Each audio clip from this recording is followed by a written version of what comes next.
Sweeney dashes off on the far side, and the Steelers are forced to use a timeout. No, the Dolphins called it.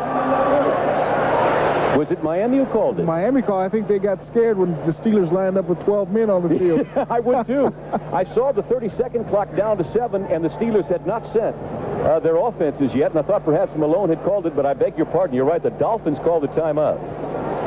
So it'll be 3rd down and 10 to go for Pittsburgh at the 12-yard line as the Bears have finally caught up with Kansas City. And the Raiders coming back against New England, the Redskins.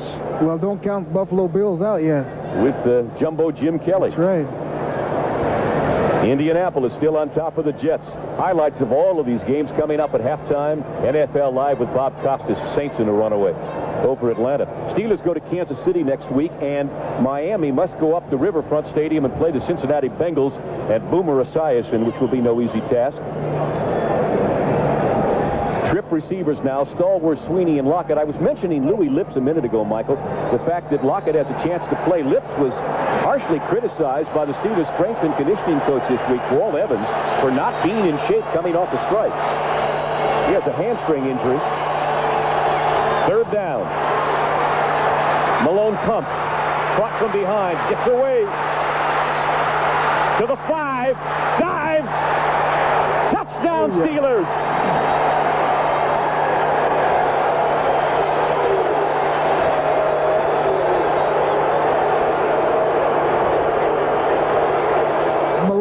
So strong. He's going back to those college days right now. He's still a young Tiger. He can get outside and run in there. He knows that he has a chance for a touchdown, but he also knows that he may get blasted at the end zone. He dives in and makes the play. That's the one thing that the Pittsburgh Steelers have over the Dolphins is a mobile quarterback. What an unbelievable week that young man has had. Last Sunday, they almost booed him, not out of Three River Stadium, but out of the city of Pittsburgh altogether. He went through a traumatic week. Nobody was aware of the fact that his wife had had a tumor removed from her thyroid, and there was some concern that it might have been malignant. He played a football game under those conditions, never said a thing about it, endured all the booing, all the talk show criticism, everything in the world, and learned Thursday night that the tumor, thankfully, is benign. His wife is fine, and things seem to have turned considerably for the better for that young man. Having a great football game this afternoon, his team about to go up 21-7. Well, he certainly deserves to have a nice day today. The officials are apparently disputing or trying to figure out if that was indeed a touchdown on Malone's run. They're going to go up and take a look at it in the replay booth. One thing about Malone, I've known him for a few years, and he doesn't really talk that much. Malone, here you see coming out of the pocket again. After further review, there is no touchdown. The ball will be marked. Now, that's one play I disagree with because Malone got into the end zone by virtue of touching the flag. He touched the pin at the corner of the end zone, and that's basically all you need to do is touch that pin. And here you see Malone. He dives, he stretches out. He's in the end zone. The ball is across. He's inside the flag. That's right. He's inside the flag, and the ball has crossed the end zone. Chuck Noll is absolutely irate. And he has every right to be right now. They're going to have to calm him down. Well, if they're looking at the same replay that we're looking at, I don't see how they can make that call. Yeah. So it'll be 1st and goal at the half-yard line. Take the 6 points away from Pittsburgh. It is not a touchdown. It is 1st and goal at the half-yard line.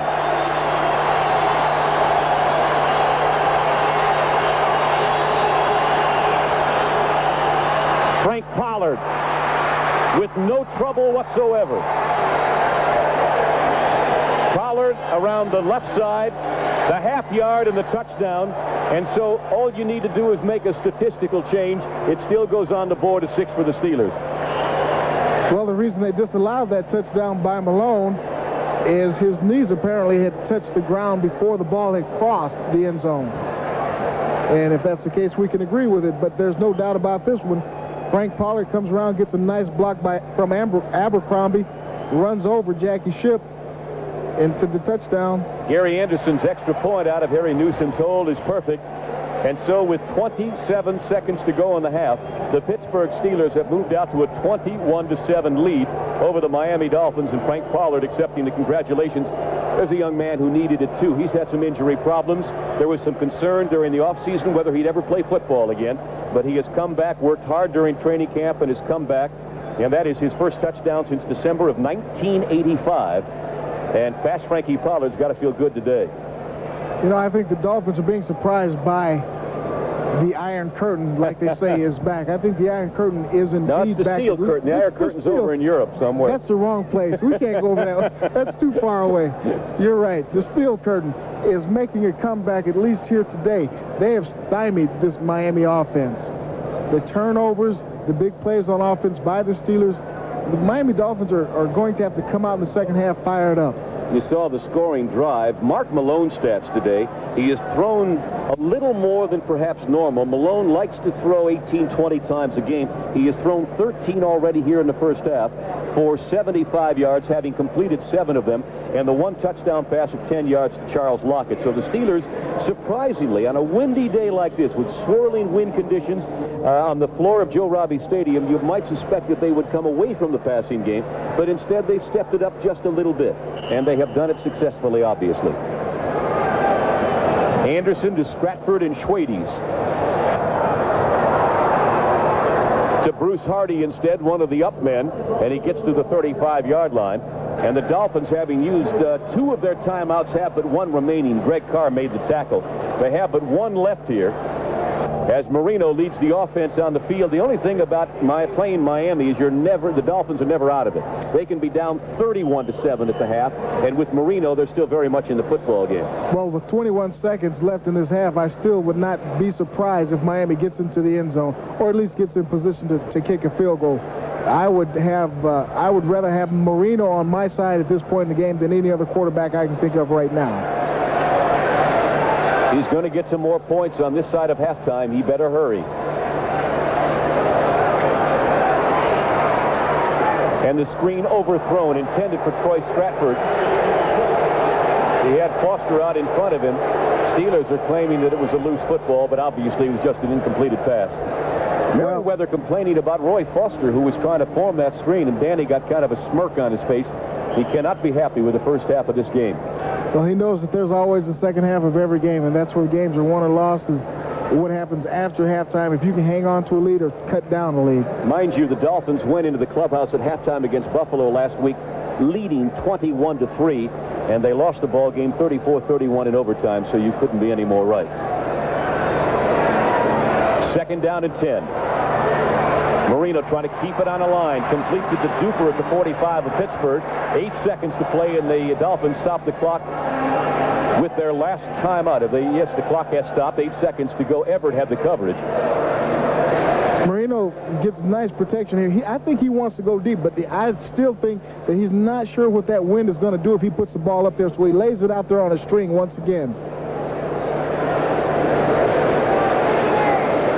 Donnie Shell puts a nice jam on Duper outside. He's just going to come down and run the in route.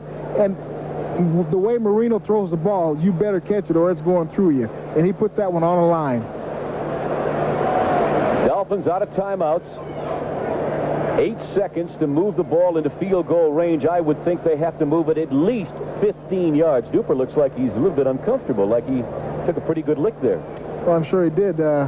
You can't catch very many balls from Marino and expect not to be hit every time you get them. And the Steelers secondary, the thing they love about Everett is that he punishes receivers. The rookie out of Baylor is absolutely a punishing tackler, although he is only 5'8" and weighs about 180 pounds. Coming up at halftime, part 2 of that exclusive interview with Bo Jackson, plus all the scores and highlights. NFL Live at halftime. That's 8 seconds away. Marino's got to get 15 and get it out of bounds to stop the clock to give Reveiz any chance at a field goal.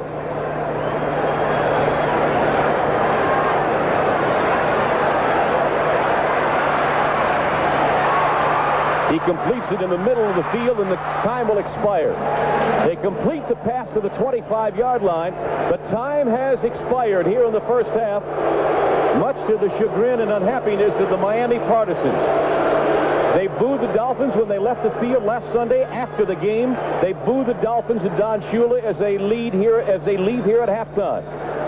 And so Miami will have to regroup, trailing here 21-7. The Mark Malone-inspired Pittsburgh Steelers with a 14-point lead. We'll return to Joe Robbie Stadium in just a minute. With Michael Jackson, Sam Nover back at Joe Robbie Stadium. Your impressions of the first half, sir? I'm terribly surprised right now. I thought the Dolphins would be the team with 21 and the Steelers with 7, but Mark Malone has done a great job in leading his team downfield. Dan Marino's going to have to get the Dolphins going. And the +10, the 2 takeaways today that the Steelers are up, gives them +10 for the year. They have absolutely been the opportunistic football team, and they've done it again today. So the Steelers lead it 21-7 here at halftime over Miami.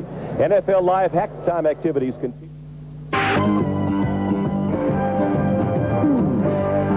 And we welcome those of you watching the Dolphins-Steelers game. Bob Costas along with Ahmad Rashad and Charlie Jones. What's going on elsewhere, you ask? Well, the Chiefs are in front of the Bears, 21-14. Kansas City had a 14-0 lead over Jim McMahon and company. McMahon making his first start of this season as Bill Kenny threw 2 first-quarter touchdown passes. One covered 29 yards to Carlos Carson. This one 15 yards to Jonathan Hayes, and it's 14-zip KC. But on the ensuing kickoff, Dennis Gentry takes it and goes 88 yards for a score, and the Bears have come back to life. This is still in the first quarter, an explosive first period at Soldier Field. 14-7 Kansas City. The Bears come in 5-1, counting, of course, the replacement squad record. The Chiefs just 1-5. Their replacement squad was 0-3. Now here's McMahon throwing 28 yards to Cap Boso, a rookie free agent from Illinois who scores his first NFL touchdown. That tied it at 14. The Chiefs, however, scored before the half ended. 21-14 lead for them, Ahmad. Boy, it seems like every time McMahon comes in the game, he has to bring his team from behind. But if you saw the pregame show, you can see that this man exudes a lot of confidence. And he reminds me of Tarkenton in that when he comes in the offensive huddle, everybody gets confident. They feel like with him in there, they can get back in the game. And he'll have to do his thing today because they're trailing, as you said, Kansas City.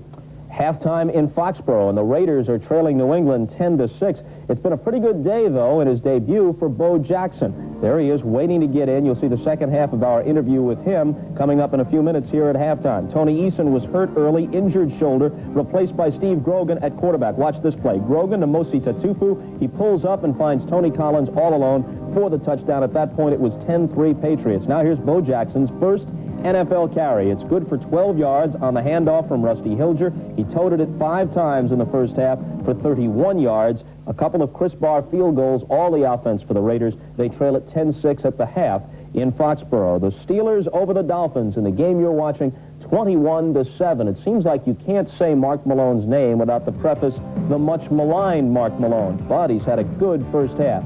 Here he is following a Miami fumble in the first quarter on a 3rd and 4 play from the Dolphin 10. Charles Lockett makes the catch, his first NFL touchdown, 7-zip in favor of the Steelers. Now, Marino from the shotgun. Not such a bad pass, but it's off Mark Clayton and into the hands of Donnie Shell. The veteran brings it back 50 yards for a score, 14-0. Marino threw a 2-yarder to Bruce Hardy to bring the Dolphins back to 14-7, but the Steelers scored again before the half for a 21-7 lead at Miami over the Dolphins. The Redskins are pounding the Bills in Buffalo. Cornelius Bennett will not wear a Buffalo uniform for a couple of weeks at least. The Skins 17-0 at the half. Jay Schrader, a 13-yard scoring run and a 12-yard pass to Kelvin Bryant. Ali Haji Sheik with a Redskins field goal. Indianapolis and the Jets at the Meadowlands. It's 10-7 in favor of Indy, and they've made pretty good use of Eric Dickerson already. Here he is, reunited with Ron Meyer, his old head coach at SMU. Now, on the second quarter play, Jack Trudeau will find Dickerson as a receiver, and the play will cover 28 yards down to the 44-yard line of the Jets. It's part of a touchdown drive because on the very next play, the Colts go to razzle-dazzle. Trudeau to Albert Bentley. He gives it to Billy Brooks, who flips it back to Trudeau, and Matt Bouza is open from here to the next county. Touchdown for Bouza, 44 yards, 10-0. But back come the Jets. In the second quarter still, Johnny Hector capping the touchdown drive with his 12-yard run, brings them to within 10-7. Charlie? But what Eric Dickerson has done, in addition to his own talents, and Ahmad and I have been talking about this, is the fact that when you bring in a player of that caliber to a team like Indianapolis, not drawing that well at home, they haven't been playing that well until Ron Meyer came in at the end of last season, he can lift everybody up, the whole team. Everybody looks around and says, hey, I'm not that bad. I can play this much better, and so there's a chance to win, and so everybody plays better when there's a chance to win. Interesting that the Rams listed Dickerson as physically and mentally unable to perform when he was still on their roster earlier this week. A remarkable recovery. As soon as he signed the contract, he recovered. All right. The Battle of the Bays, Tampa Bay and Green Bay at Green, but Tampa leading 3-0 in that one. They have gone to the half. Houston and Cincinnati late in the second quarter, a 7-6 lead for Houston. The Oilers are 4-2. Cincinnati comes in at 2-4. 7-6 Houston in the second. New Orleans playing at Atlanta, and Jim Mora's crew is romping at this point. 21-0 is the score over the Falcons, and this one has now gone to halftime in St. Louis. Philadelphia and the Cardinals.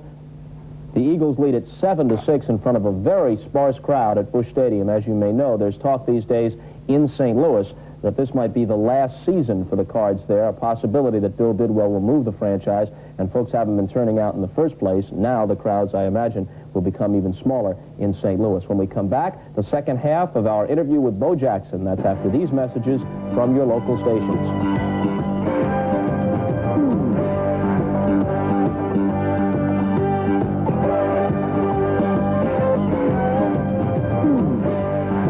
If you were with us on the pregame show, you saw the first part of our interview with Bo Jackson, Heisman Trophy-winning running back who spurned the Tampa Bay Buccaneers, said he wanted to play baseball instead. The scouts said he had the ability of a Willie Mays or a Mickey Mantle, and in fact, he has done some awesome things on the baseball field, but he has also struggled. He was hitting only around 250 at midseason, though he had hit 17, 18 home runs. Then, when he announced that he would also play football this year, calling it his hobby, the criticism began. And whether coincidence or not, in the second half of the year, Bo Jackson hit only 4 home runs and batted under 200. On the eve of his debut with the Raiders against the Patriots, I spoke with him up in Foxborough yesterday. If I sit up and worry just about what people think about Bo or what people say about Bo, I would be letting them get the best of me. And I go out and live my life for Bo, and I don't let things like that bother me. I used to when I was younger, but I've grown past that stage now. I've learned to accept criticism and let it be at that. What criticism that you've heard do you think is valid, and what do they say about you that you just know isn't true? Everything, anything from A to Z, you name it, making accusations and so forth and so on, just things off of the top of their head that I guess they're just saying it trying to tick me off or so forth and so on, but I don't let that happen. Why do you think so many people seem to resent you? Jealousy, prejudice, I don't know. Do you think there's any sort of racial aspect to this at all? No. Prejudice probably meaning the same thing as jealousy, simply because they can't do it or they want to and they don't have the ability or whatever, that type of prejudice. As you struggled at the plate, was there ever a time when you felt embarrassed on a baseball field? I've never been embarrassed on the baseball field because I know that there's millions of people that would like to be out there in my shoes. You know, not only my shoes, but just being on the baseball field, period. I saw my first year in the major leagues as a learning experience. And to make a long story short, I think I did well, speaking for myself, as far as the little amount of baseball that I've had in the past, and coming in and hitting over 20 homers and 50 ribbies. I think I did great. You were telling me earlier, when you grow up, people exhort you to do one thing. Then you become successful, and all of a sudden the tables are turned. Yes, it's like growing up in Alabama. There isn't too much to do there. People are always saying, you need to get out and do something to make yourself better, get a job, don't sit around here and be a bum for the rest of your life. Get out, meet your nice girl, which I've done. Married to a beautiful doctor, name's Linda, and I have a beautiful son. He goes at the nickname Spud. And I've done that, and now people, they sit up and they criticize me because, well, he is up there on top and he's doing good, and now he don't have time for us. It's not that. My job and my family comes first, and it will always be that way. For what it may be worth, it seems to me that Jackson is genuinely popular among his Raider teammates. Yesterday, several of them went out of their way to tell me that they regard him as a fine addition to the team and that they like him very much personally. We'll continue with NFL Live halftime activities in just a minute.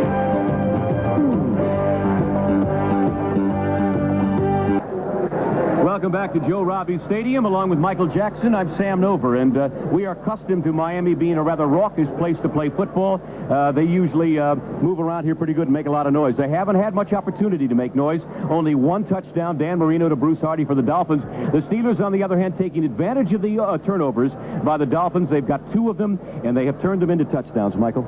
That's the big key right now, Sam. The Dolphins have given the ball to the Pittsburgh Steelers. And like you said, the Steelers have made every advantage. They've taken every advantage of it. They turned in 2 scores, and they've got a 3rd score on the board. They need to get something going offensively, or they're going to be blown out of this game. You look at the time of possession, Miami has held the ball for nearly 6 minutes more than the Steelers, but it doesn't make any difference if you don't get it in the end zone, I guess. Well, you can have the ball all day long. If you don't get in the end zone, the other team just plays the ball out, and then they take care of it that way. The Steelers need to keep going and playing the defense that they're playing, letting their offense going. And here we have the stats right here. The first downs, the Steelers only have 9. That shows that they have not been moving the ball very well. And when they do move, they're putting it into the end zone.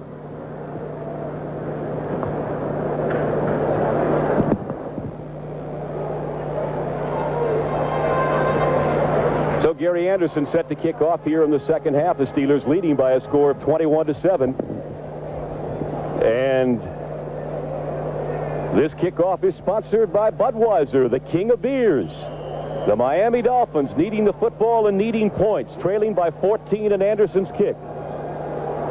Troy Stratford coming in, collides with Schwades at the 5. Across the 20, still on his feet. And Stratford crawling his way to about the 29-yard line. A very good return by Stratford after colliding with Schwades. Tyrone Stowe is the man who made the tackle, number 90. And so the Dolphins go to work now with Danny Marino at the helm. And you take a look at the times that the Dolphins had the ball in the first half. They gave it away the first time. Steelers got a touchdown. They gave it away the second time. Steelers a touchdown. Miami then finally put one in the end zone. But they expired on downs the 4th time, and then the half interrupted their last drive.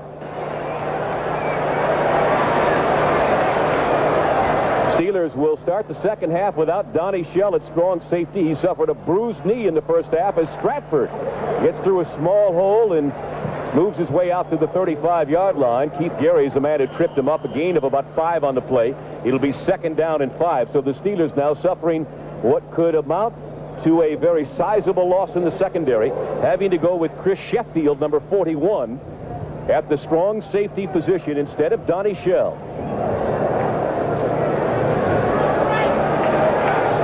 2nd down and 5, Miami. Bennett on a wing to the right. This crowd is almost hushed, Michael. Stratford brings them alive with a brilliant run across the 45, dragged down from behind on the near sideline by Keith Gary, number 92. But Stratford has run very well with the football today. The youngster out of Boston College, a 4th-round draft choice. He makes a nice run here. It's a wonder he didn't get hurt. In fact, he is on the sideline hurt. He comes around the corner. He has really no place to go. But watch his forearm catch him right in the middle of the face right there. He just gets whacked right across the face mask, and he keeps going. He knows that he's got to keep going through the pain, and he gets out of bounds. You see him being taken off the field right there on the sideline. But he was clobbered across the face mask. And Lorenzo Hampton had his bell rung in the first half, so now with Hampton sitting on the sideline and Stratford joining him, they're down to 1 running back, and that's Woody Bennett straight ahead into Pittsburgh territory on the first down play to about the 47. Gary Dunn, the nose tackle, made the stop, but Woody Bennett and Tom Brown are the only healthy running backs, and Brown isn't so healthy, playing in his first regular season game. Well, Stratford's coming back on the field. He was just shaken up briefly. He gets back in there, but I'm really quite surprised at how much the Dolphins are relying on the run right now. It is not characteristic of Dan Marino and his offense. It is 2nd down and 5 now from the Pittsburgh 47-yard line. Marino's first pass of the second half. Over the middle. Caught. Fumble. The scramble is on, and the Dolphins got it back, but not for first-down yardage. They had the first down on the completed pass. You know who got that? Marino got that ball back. Robin Cole is the man who jarred it loose. And a very lucky break for the Dolphins, trailing here 21-7, almost coughed it up again. That just shows you how competitive Dan Marino is. He stuck his head in there and came out with that ball that time after Robin Cole had lodged it free from Jim Jensen. 3rd down and 3, the ball at the Pittsburgh 45-yard line. This Dolphin offense today bears no resemblance to the one that has been a juggernaut in the NFL since Dan Marino came into the league. And they give to Jensen. They tried it earlier in the game to success. And this time, Jensen to about the 41. He may be close to a first down. We have received word that both Brown and Hampton are out for the day. And so the Miami Dolphins now have but 2 dressed running backs in addition to Jensen. That would be Stratford 23 and Bennett 34. They can play Jensen there, and they did get the first down. That makes it a long day, especially when you're trying to establish your running game like the Dolphins are doing right now, to have 2 of your better ones on the bench. They didn't even dress Ron Davenport today because of an ankle injury, so they are really beat up. Play action Marino. Longest pass he's thrown all day. To the 10, the 5. Touchdown Dolphins.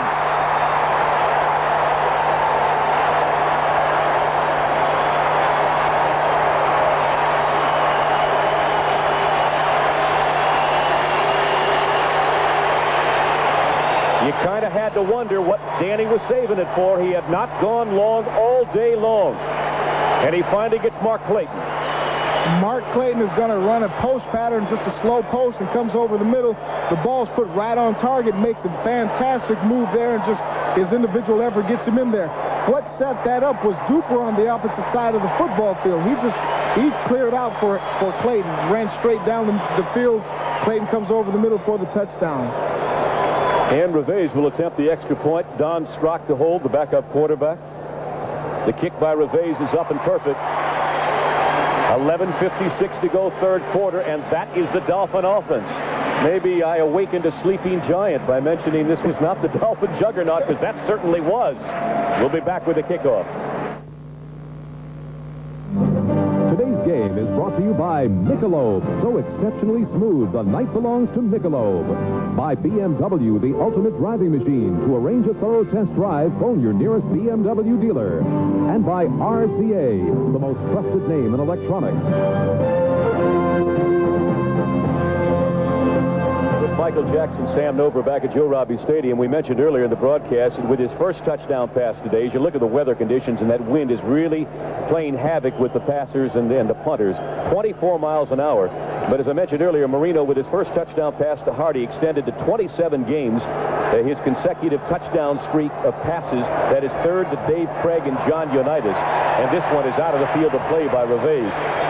He only ensured that with a 41-yarder to Mark Clayton to bring the Dolphins back to within 7. But it's a curious thing about Marino. You can keep him in check for 2-3 quarters, but if he gets it going, you better look out. Steelers, possessions in the first half, alternate possessions, touchdowns. They have one defensive score today on the Donnie Shell 50-yard return of an interception. And now they got their back to the wall because it's 21-14 and the crowd is back in the game. From the 20-yard line, Abercrombie 34, Jackson 43 behind Malone.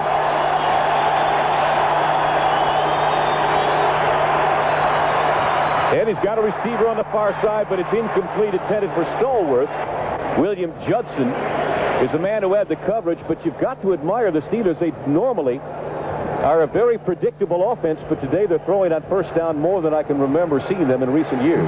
They certainly have gone away from their game plan or their normal tendencies and started passing the balls. Look at that Kansas City score, 28-14 over Chicago. Steelers have the Chiefs next Sunday at Arrowhead Stadium, 2nd down and 10. Weegee Thompson in the slot to the left.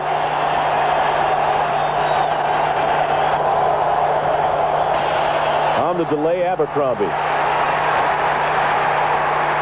In the grasp of number 50, Jackie Shipp, nothing there. And the Dolphins defense, maligned, oftentimes beaten, has come alive here in the 3rd quarter, at least on this series.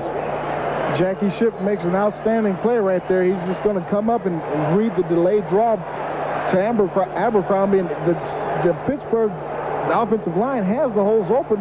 The Dolphin defense is just starting to swarm right now. They're all getting to the ball. They are excited. 3rd down and 10. Lockett goes wide to the left. Sweeney to the right, and Stallworth is in the slot to the right. 3rd down and 10, Pittsburgh. Incomplete. He had some pressure. Paul Langford, they blitzed the quarterback that time. Kind of surprised Malone, and he got into his face real early, and the pass was way short of the intended target. And so now with the wind in his face, apparently, I can't judge this wind, but if Revese's kickoff was any indication, the wind is blowing right to left. And so you have to assume Newsom's going to have this in his face, but I don't know, Michael. By the time he punts the ball, this wind could be blowing right at you and I, Sam. Who knows where it's going? Schwades is back at his 35-yard line. You know, this has got to play havoc with the punt returner as well as the kicker. Good snap. Newsom gets off a super punt. Drives Schwades back to the 27-yard line. And he goes down at the 34. Well, the thing with Schwades is just to hold on to the football. Buddy Idolette was the first man downfield, but after dropping 2 balls and really costing the Dolphins a game last Sunday, he's happy to just hang in there. Well, these bizarre weather conditions continue here in Miami. That punt was 54 yards. As you look at the wind blowing the flag away from the Steelers, Newsom would appear to have had the wind at his back. He punted 54 yards, but on the kickoff before that, Revese kicked it out of the field of the play. So who knows? Marino's got the ball back at his 35-yard line on 1st down, and Stratford getting about 3 to the 38. Troy Stratford, the ball carrier. And getting off the bottom of the pile is Dwayne Woodruff, who has made a great comeback. After suffering a broken leg, rehabilitating the leg he suffered the broken leg during a preseason game at Dallas last year, sat out all of last season, has come back and played very steady for the Steelers here in 1987. Gain of 3, 2nd down and 7. Miami trailing 21-14, and Marino again content to keep it on the ground early in the drive, throwing only when he needs to, or when he senses there's an opportunity to get 6 on the board. They pick up the blitz, and he throws the completed pass to about the 43. Stratford, the receiver, they blitzed the safety, Chris Sheffield, on that play, and the Dolphins picked it up. John Giesler saved Marino's life on that play right there. Marino's going to drop back. He's got his back to the defender, and he's just got Sheffield has a close-in shot at him. Giesler gets out there at the last moment and saves him. And the Dolphins happy to have Giesler back, by the way. He came back last week from a knee injury. Dolphins have been decimated. They have really been beaten up. Well, they're happy to have him back, at least for that play. 3rd down at about 1. Stratford, 1st down. Across the 45-yard line as he knifes his way between a couple of tacklers. David Little is the man who made the stop, but not before the Dolphins keep the sticks moving and keep the drive alive. 9:11 to go in the 3rd quarter on a moving clock. I think what's going on is the Dolphins have decided that they're going to get down and dirty with the Pittsburgh Steelers. They're going to run the ball right down their throat as well as pass it, and they're just going to go guts to guts right now. Great block by Woody Bennett as he took Greg Carr right out of the play. Just over the 45-yard line. Stratford, his stats on the day so far, 55 yards, 11 carries. Marino, a short drop. Fires it. It's intercepted. Robin Cole, who had an interception last year in the 24-20 loss, picks off another one today. And the Steelers' 3rd takeaway from the Miami Dolphins. Very nice interception by Robin Cole. Very nice interception. Marino's going to drop back. He's got his receivers running a slant pattern. Robin Cole at the bottom of your screen is getting out to get in his position. He comes right in front of Mark Clayton. Just perfect positioning. Picks it off. Can't get on his feet to start running, but who cares? He got the ball, and that's all they worry about anymore. Some game plan Tony Dungy has put into effect for the Steelers today. Their defensive coordinator, a brilliant young man. Robin Cole had not intercepted a pass between the ones that he took away from Danny Marino. 1985, the one that he took from Marino in the Orange Bowl, and this one today, his last 2 interceptions. Jackson straight ahead to about the 45-yard line, as the Steelers now content to use the double tight end, both Young and Lee in there, and trying to shove the football down the throat of the Miami Dolphins. The Steelers protecting a 7-point lead. 8:20 to go, third quarter. This game may go down to one of those last part of the fourth quarter games. Both teams are going to start running the ball now. The Pittsburgh Steelers are trying to control the ball. The Dolphins want to go deep. Second down and 5. That is Sweeney in motion. Misdirection to Jackson. First down and more as he crosses midfield to the Dolphins' 48-yard line. Stopped there by William Judson, number 49, the 6-year veteran out of South Carolina State. But the Dolphins are getting beat up front. That offensive line of the Steelers with Penny and Ilkin at the tackles and Wolfley and Terry Long at the guards, and the perennial All-Pro Mike Webster, the center, doing the job out there. As long as the Steelers can open up those holes, they're going to keep running, too. You can believe that one. From the 49-yard line, that's where they say he was down. Abercrombie in motion. Malone arches one. It is dropped at the 40-yard line, but a flag is down. There may be some interference here against Paul Langford. Or is it a possibility of offensive interference? I think because it was such a delayed flag, that's going to be offensive.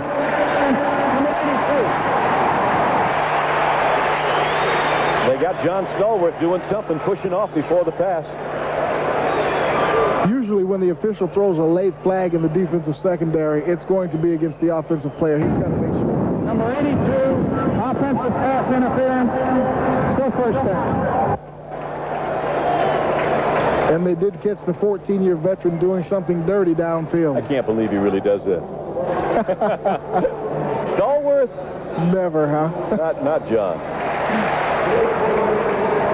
Stallworth now the 15th leading receiver all time in the National Football League. Went over the 500 mark a couple of weeks ago. George Little replaces Bosa, defensive end. It is 1st and 20 now for Pittsburgh back at its own 41-yard line. Jackson straight up the gut to about the 45.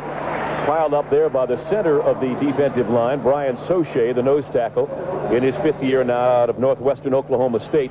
Jackson for about 4. It'll be second down and 16.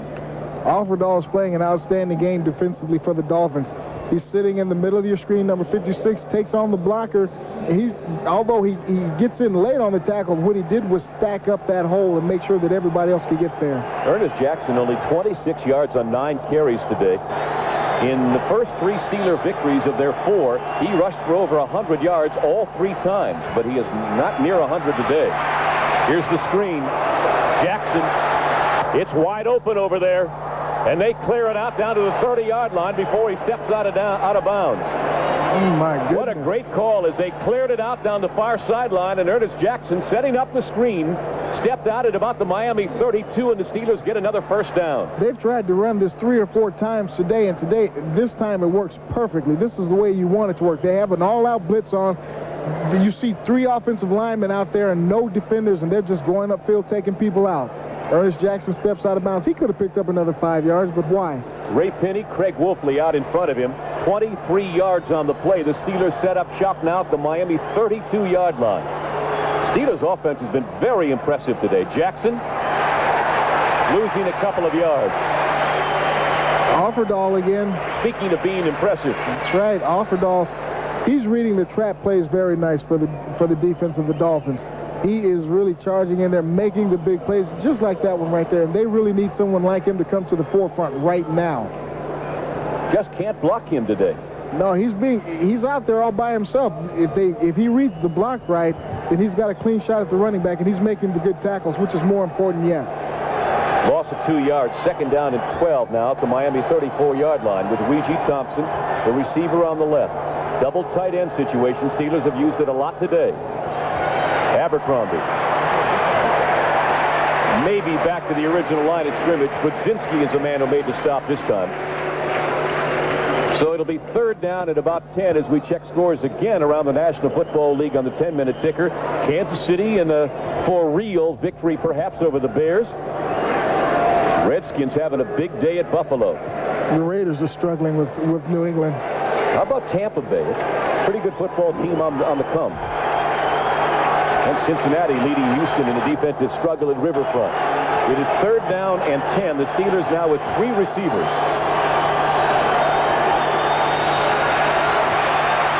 Malone Thrown to the short man over the middle. Merrill Hodge, he is shy of the first down.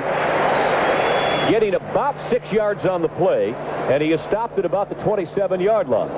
So they'll be shy of the first down, and I presume Gary Anderson will come on now to attempt a field goal. Malone has another blitz on him. He sits in the pocket real nice, and he finds the open man. He's got to take what the Dolphins are going to give him, and he takes Merrill Hodge underneath. The Steelers aren't as effective when they go outside as they are when they run that trap in the middle. 44-yard attempt for Anderson. He is 3 out of 4 between 40 and 50 yards. There's the placement, the kick. It looks perfect.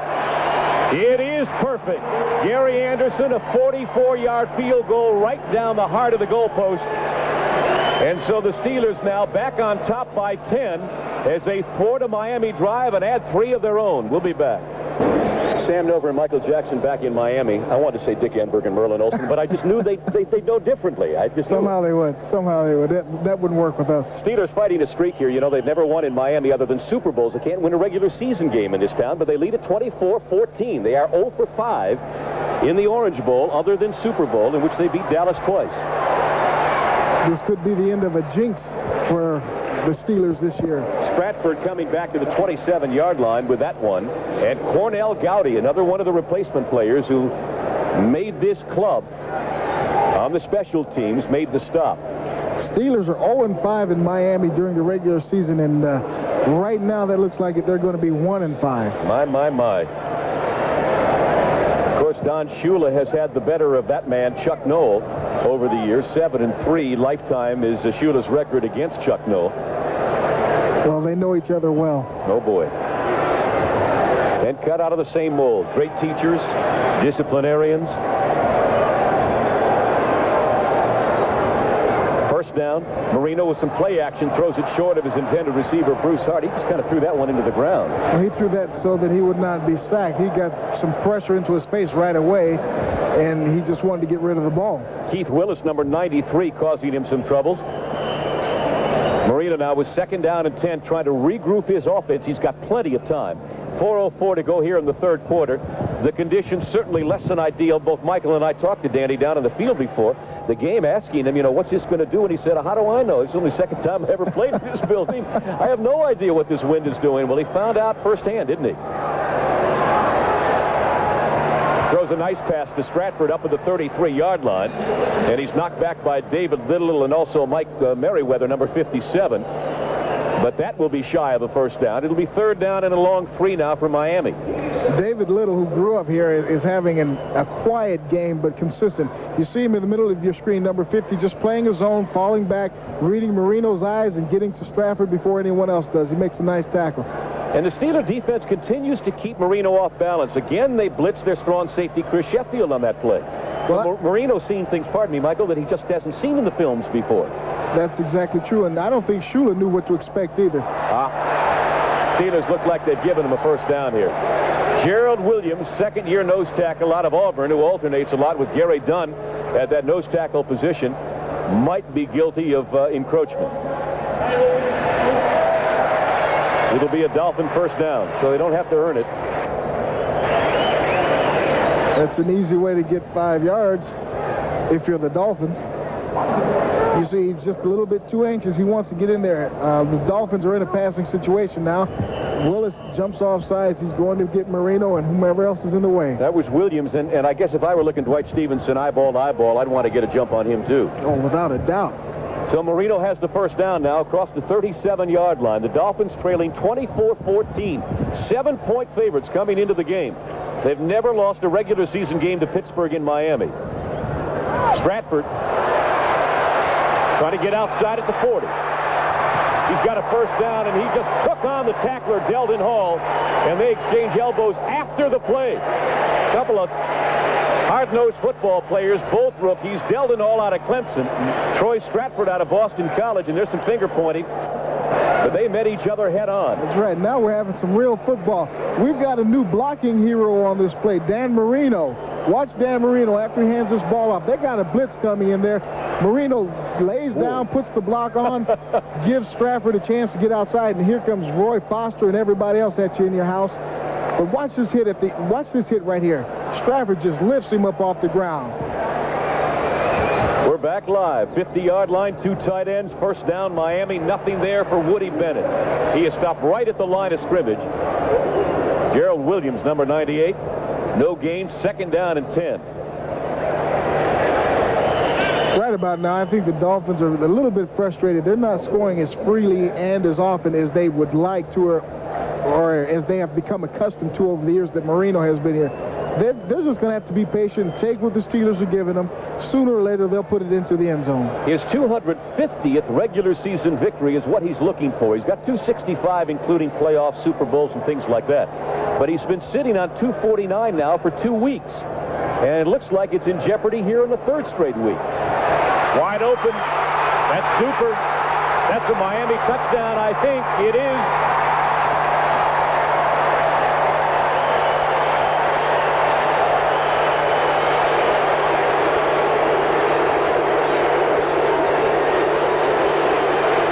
Positively electrifying offense this is that Danny Marino conducts here in Miami. I mean, you seem to have them stop. You can depress them, have them back on their heels, and one play, and they're in the end zone. Mike Merriweather is not really covering Duper. He's just trying to hold him up.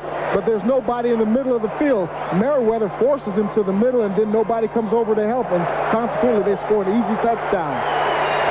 The 29th time in young Dan Marino's magnificent but young career that he has thrown for 3 touchdowns in 1 game. Well, he's thrown for 3 in every game he's played in this year. He's a remarkable quarterback. Reve's trying to make it 21, and he does. So the Dolphins are now back to within 3. We have 1:56 to play in this quarter, and then the entire 4th quarter. And the Steelers are playing about as well as they can play. They are clinging tenaciously to a 3-point lead. We'll be back. Marino's 13th touchdown pass of the young year, and Duper's 4th touchdown catch. Not bad statistics. Duper just runs unmolested all the way across the field in for the touchdown. What made that possible? Roy Foster, Dwight Stevenson, and Tom Toth, they all put up some beautiful blocks up front. 13 touchdown passes for Danny in 3.5 games. From the goal line, Dwight Stone doesn't reach the 20-yard line. An excellent special teams play by Renee Thompson, number 24. And the Steelers, hanging on to this 3-point lead, now must start deep in their own territory. Scores from around the league. The Bears get a field goal, cut the advantage to 11. New England staying out on top of the Raiders. And the Redskins in a laugher at Buffalo tonight, or today rather. Indianapolis with Eric Dickerson continuing to beat the Jets. Tampa Bay looking better each week. And the Bengals now starting to pull away from Houston. New Orleans has an easy game. The crowd is in this one. 1st and 10 at the 15-yard line for Pittsburgh. Pollard for 6 yards. Right through the heart of the defense. John Bosa hanging on for dear life. And the Steelers now using the twin tight ends with Lee and Young, trying to wedge out some room. Well, those were 6 tough yards, but Pollard ran up there and hit it in there real hard, real tough, picked up the 6. One thing about the touchdown pass from Marino to Duper, that sets the tempo for the special teams. They come out, they make a big play on special teams. They start this drive at their own 15-yard line. 2nd down and 4 at the 21. Pollard 30 and Jackson 43 behind Mark Malone. Pollard got the 1st down. Now that's a good way to quiet the crowd real quick. To the 27-yard line. Tackle made by Jackie Shipp and T.J. Turner. 50 and 95 respectively, but the Steelers in 2 running plays get the 1st. Well, they're pulling their offensive line, running that trap and getting running straight up in the middle. And Jackie Shipp comes over, but he's a little bit too slow getting there. They get the 1st down, and that goes back to what I was saying. The Steelers are more effective running the ball straight upfield as opposed to sideways. Abercrombie replaces Pollard now at running back in the pro set. Walter in motion. Malone fumbles the ball and picks it up. Throws one. It's incomplete, intended for Abercrombie. Malone dropped the snap, picked it up, and threw the pass. The incredible thing about the Steelers is that they have fumbled the ball 18 times this year, and they have lost it only twice. So they're very fortunate in getting back their own fumbles. Well, that's one big part of this game is the turnover ratio. The Steelers are +10 now in this game. but Malone makes a nice play getting the ball back. It bounced right off Terry Long's left leg. Sometimes you have to be lucky. Very lucky. 2nd down and 10.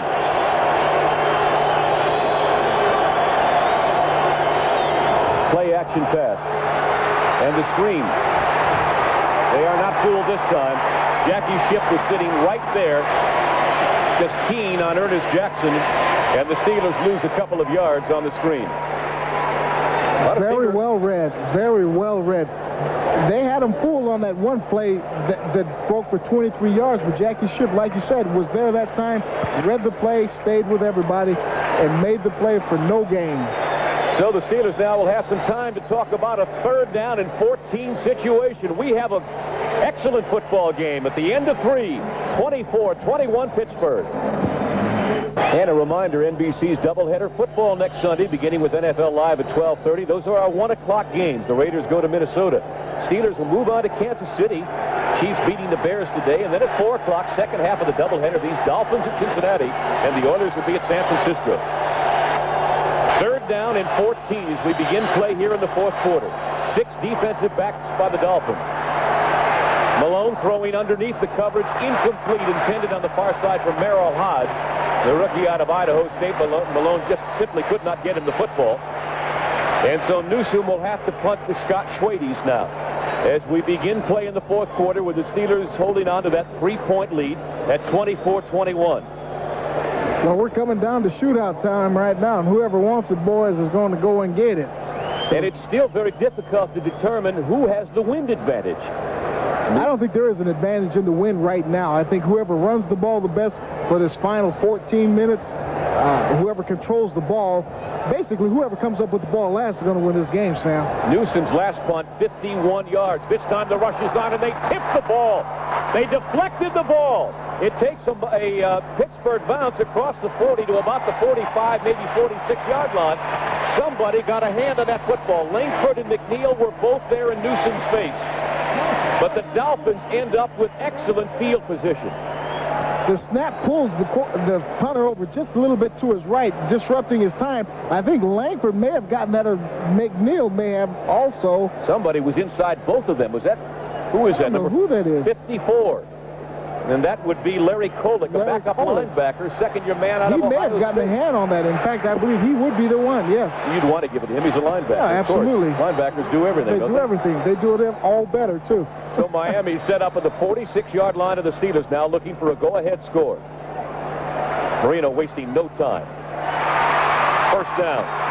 Stratford out of bounds inside the 35-yard line, and Troy Stratford is a very impressive rookie. Well, he's starting to take the ball straight upfield once he makes the catch. He turns around, and his first movement is straight upfield, getting the positive yardage, and that's what you like to see your receivers do. Marino's got the good protection again, no pressure put on him, looks downfield, throws underneath again. Stratford turns, makes one move, and he's straight upfield. He wants positive yardage right now. That's all they're interested in. 1st down, Dolphins at the Steeler 34. Michael mentioned excellent protection for Marino. It just under John Sandusky, rather, the offensive line coach, this has just been an outstanding offensive line. He wants it all. He's got it. Touchdown, Dolphins. Wait.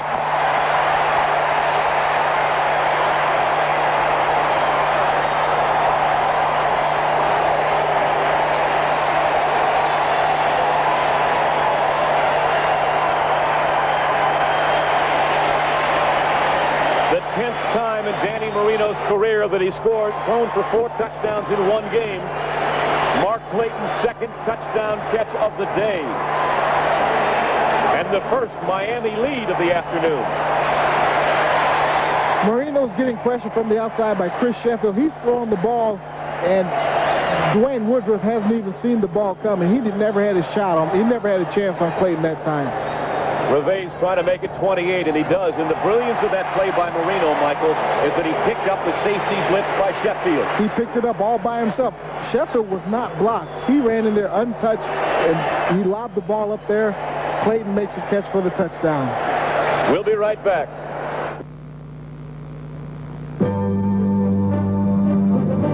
Today's game is brought to you by Ford and your Ford dealer. Have you driven a Ford lately? By Tandy Computers, because there is no better value, only at Radio Shack. And by Liberty Mutual, for your personal insurance, business insurance, and financial service needs. Correct something I said. I am now told that it was the 14th time that Danny Marino has thrown 4 touchdown passes in one game. I was led to believe it was his 10th.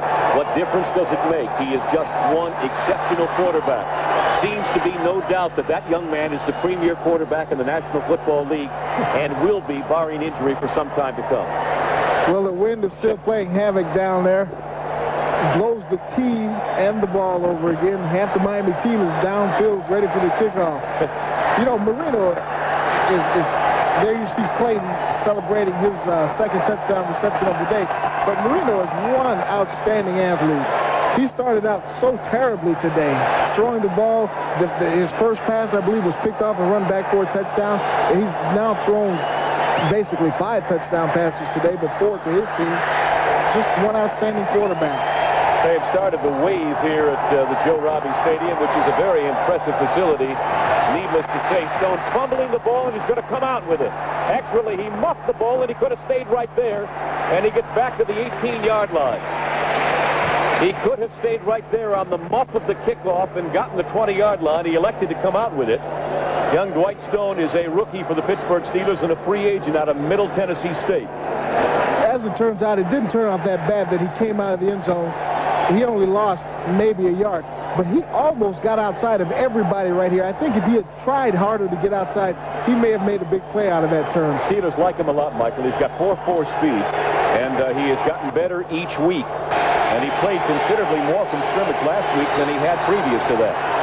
Jackson and Abercrombie in the I formation behind Malone is going to throw it. Wide open. Incomplete, intended for Stallworth as it fell a good 5 yards shy of him. I don't know, Malone seems to be short-arming the ball all of a sudden. His passes are coming up short on the past 2 or 3 attempts that he's had. Something's not right. He looked at his cleats after that ball was thrown. Maybe he's slipping a little bit. He also had John Bosa in his face. That has something to do with it, too. He has not thrown for a lot of yardage today. 10 out of 20, 50%. He has been a 39% completion quarterback, so he's playing better than he has in the past. And coming off, as I said, a very good fourth quarter against Cincinnati in which he rallied his team to victory. Abercrombie gets outside. Good hard run by Abercrombie. It was closed down in the middle, and he took it outside and picked up 7 yards before Bud Brown, the free safety, knocked him down. Outstanding individual effort. Abercrombie, like you said, hit up in the middle. You see Malone on the short delay. Once again, the trap. He hits in the middle and then bounces it outside and makes about 8 yards that time. I think the Steelers need to stick to their game plan. Go back to running the ball. That's what they do, and that's what they do well. That's how they got the 24 points. Don't change a thing right now. Give him 8 yards on the carry. It is now 3rd down and 2. Big possession play for Pittsburgh. Over the middle, wide open. Good catch by Abercrombie of the excellent hands. Offerdahl is the man who made the stop, but another Pittsburgh first down, and Malone's got his offense moving now, piece by piece at the 37-yard line. An excellent possession pass to Walter Abercrombie. Abercrombie circles out of the backfield. Malone just dumps the ball over to him. Actually, Rick Graff makes the play on that one, and they are high. The Dolphins are really high on Rick Graff, too. He's going to be pushing Brzezinski for a job soon. This game has been remarkably penalty-free. Of course, from Miami, you'd expect it because year in and year out, Shula's team has the fewest amount of penalties in the league. This year, I believe they're tied for second. Pittsburgh doesn't necessarily have that kind of track record, but there have been very few penalties in the game. So we've got a timeout on the field. There is 12:51 to go in regulation. The Dolphins lead at 28-24, but Pittsburgh is on the march. Danny Marino unofficially 21 out of 27, 278 yards, the 4 touchdowns, and 2 interceptions. Malone, on the other hand, 10 out of 21, 111 yards, the 1 touchdown, and no interceptions. And the turnover story is a factor that enabled the Steelers to get out to the early lead. It is 1st and 10 Pittsburgh up at the 37-yard line, still in Steeler territory. The Steelers trying to work on the clock, but more importantly, get the lead back.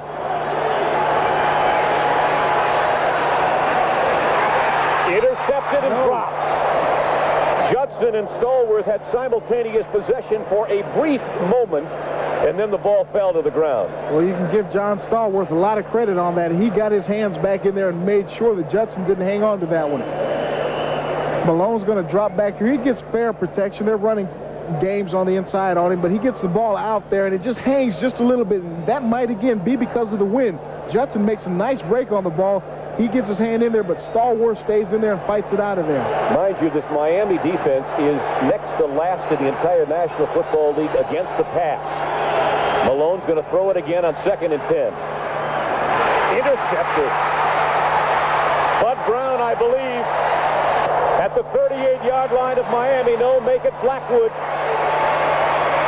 Glenn Blackwood, number 47, the 9-year veteran out of Texas. And Malone's first interception of the day may prove to be his most costly. It just may do that. He had Walter Abercrombie lined up out there once again. He pumped the ball in there. Blackwood didn't bite on the pump fake, and the ball was simply underthrown. It was simply underthrown. It's no one's fault but Malone's on that one. And unfortunately, because we had such a great game going, now it's up to the Steeler defense to get that ball back. And if anybody can, they can. First turnover of the day for the Steelers. It couldn't come at a more inopportune time. Now Marino to go to work.